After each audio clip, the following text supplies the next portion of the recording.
শ্রী শ্রী রামকৃষ্ণ কথামৃত, তৃতীয় খণ্ড, 1884, 21শে সেপ্টেম্বর।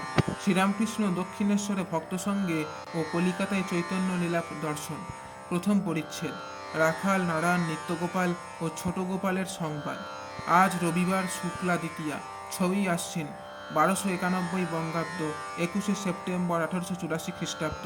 ঠাকুর শ্রীরামকৃষ্ণের ঘরে অনেকগুলি ভক্ত সমাবেত হইয়াছেন। রাম, মহেন্দ্র, মুখুজ্জে, চুনিলাল মাস্টার ইত্যাদি অনেক আছেন। চুনিলাল সবে শ্রী বৃন্দাবন হইতে ফিরিয়াছেন। সেখানে তিনি ও রাখাল বলরামের সঙ্গে গিয়াছিলেন। রাখাল ও বলরাম এখনও ফেরেন নাই। নিত্যগোপালও বৃন্দাবনে আছেন। ঠাকুর চুনিলালের সহিত বৃন্দাবনের কথা কহিতেছেন। শ্রীরামকৃষ্ণ: রাখাল কেমন আছে? চুনি: আজ্ঞে তিনি এখন আছেন ভালো। শ্রীরামকৃষ্ণ: নিত্যগোপাল আসবে না? চুনি: বলরামবাবু বলেছেন ভালো উপযুক্ত লোকের সঙ্গে পাঠিয়ে দেব, নাম দেন নাই। ঠাকুর মহেন্দ্র মুখুজ্জের সঙ্গে নারায়ণের কথা কহিতে লাগিলেন। নারায়ণ স্কুলে পড়ে, 16-17 বৎসর বয়স। ঠাকুরের কাছে মাঝে মাঝে আসে, ঠাকুর বড় ভালোবাসেন। শ্রীরামকৃষ্ণ: খুব সরল না? সরল এই কথা বলিতে বলিতে ঠাকুর যেন আনন্দে পরিপূর্ণ হইলেন। মহেন্দ্র: আজ্ঞে হ্যাঁ, খুব সরল।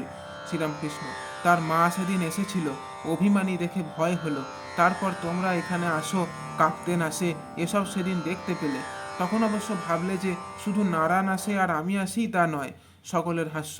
মিছরি এ ঘরে ছিল, তা দেখে বললে বেশ মিছরি, তবেই জানলে খাবার দাবার কোনো অসুবিধা নাই। তাদের সামনে বুঝি বাবুরামকে বললুম নারায়ণের জন্য আর তোর জন্য এই সন্দেশগুলি রেখে দে। তারপর গনির মা ওরা সব বললে মাগো, নৌকা ভাড়ার জন্য যা করে, আমায় বললে যে আপনি নারায়ণকে বলুন যাতে বিয়ে করে। সে কথায় বললুম ওসব অদৃষ্টের কথা, ওতে কথা দেব কেন? সকলের হাস্য। ভালো করে পড়াশোনা করে না, তাই বললে আপনি বলুন যাতে ভালো করে পড়ে। আমি বললুম পড়িস রে, তখন আবার বলে একটু ভালো করে বলুন। সকলের হাস্য। চুনির প্রতি: হ্যাঁ গা, গোপাল আসে না কেন?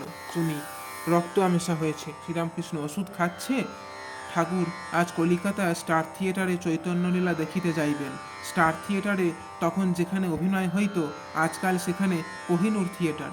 মহেন্দ্র মুখুজ্জের সঙ্গে তাহার গাড়ি করিয়া অভিনয় দেখিতে যাইবেন। কোনখানে বসিলে ভালো দেখা যায় সেই কথা হইতেছে। কেউ কেউ বললেন 1 টাকার সিটে বসলে বেশ দেখা যায়। রাম বললেন কেন, উনি বক্সে বসবেন। ঠাকুর হাসিতেছেন।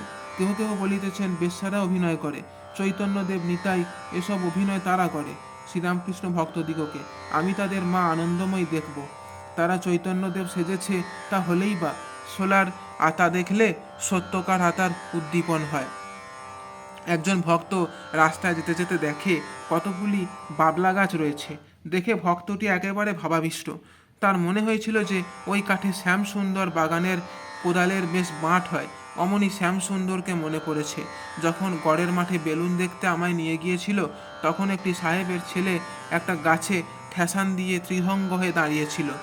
দেখাও যা, অমনি কৃষ্ণের উদ্দীপনা হলো, অমনি সমাধিস্থ হয়ে গেলাম। চৈতন্যদেব মেরোগা দিয়ে যাচ্ছিলেন। শুনলেন গায়ের মাটিতে খোল তৈয়ার হয়। যেই শোনা অমনি ভাবাবিষ্ট হয়ে গেলেন। শ্রীমতী মেঘ কি ময়ূরের কণ্ঠ দেখলে আর স্থির থাকতে পারতেন না। শ্রীকৃষ্ণের উদ্দীপনা হয়ে বাহ্যশূন্য হয়ে যেতেন। ঠাকুর একটু চুপ করিয়া বসিয়া আছেন, কিয়ৎক্ষণ পরে আবার কথা কহিতেছেন। শ্রীমতীর ভাব, গোপী প্রেমে কোনো কামনা নাই।